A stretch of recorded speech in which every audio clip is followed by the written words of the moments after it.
बाबा ता खामोश छो आयो? तांजी खामोशी मुखे परेशान थी करे छॾे। ता हरूभरू उदास न रहंदा कयो। पुट मां उदास न आहियां। मां सोचां थो त आख़िर ये दुख सूर ग़रीबनि जी क़िस्मत में छो हूंदा आहिनि। बाबा किनी आंगुर वढी चङी आ। बार बार मरण खां हिकिड़ो ई मौत चङो आ। ऐं सुठो ई थियो जो सदोरी असांखे छॾे हली वई। तूं हरूभरू सदोरी लाइ उदास न थींदो कर। मां सदोरी लाइ उदास न आहियां पुट, छो त सदोरी जिते बि आहे ख़ुशि आहे। छा बाबा तव्हांखे ख़बर आहे त सदोरी किथे आ? हाँ पुट, मूंखे ख़बर आहे त सदोरी किथे आहे। पोइ सदोरी आहे काथे? सदोरी पंहिंजे घर में आहे। पंहिंजे घर में? सदोरी वॾेरे हाशिम ख़ान जी पनाह में आहे ऐं वॾेरो हाशिम ख़ान गुल्लूअ जो भाउ आहे।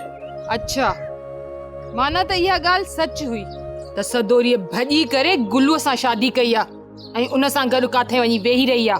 हालतूं त इहो ई थी ॿुधाइनि। बाबा शायदि तूं विसारे वेठो आहीं त वॾेरे हाशिम ख़ान ऐं असांजे ॻोठ जे वॾेरे जी पाण में दुश्मनी आ। मूंखे ख़बर आहे पुट, पर सदोरी बि असां वटि नथी रहणु चाहे। उहा पंहिंजे साहुरनि में ख़ुशि आहे। बाबा जेका न भॼी वेंदी आ उहा पंहिंजे मुड़ुस वटि न पंहिंजे यार वटि हूंदी आ ऐं यार खां वॾी का गार कोन्हे का।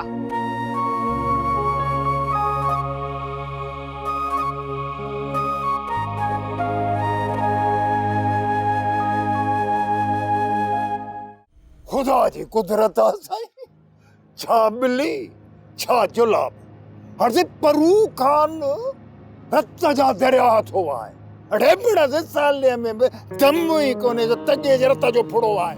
हिकड़ी न जी भट ॾिनी मान चीकट कढी छड़ी तो साल चीकट ची ची कदा वतंदा ची ची पता त क्या न वरी छा थियो केर थो रत जो ए दरिया आहे। ए परू को सदाई चंदो परू चई छड़ियो लोह ते लीकज गई करो डाटा ठपींदो हलाए छा। हाणे खबर छा थो जे चेतो तो तुझे रत सा दरिया जो रंग गाढ़ो कंदुस। हाणे हथ से दम त अचे कठे रत मुंहिंजो करे दरिया गाढ़ो आ कह त कोई छरिया। सोप सीरियल सिंध जाई तमाम एपिसोड्स ॾिसो हाणे HD क्वालिटीअ में।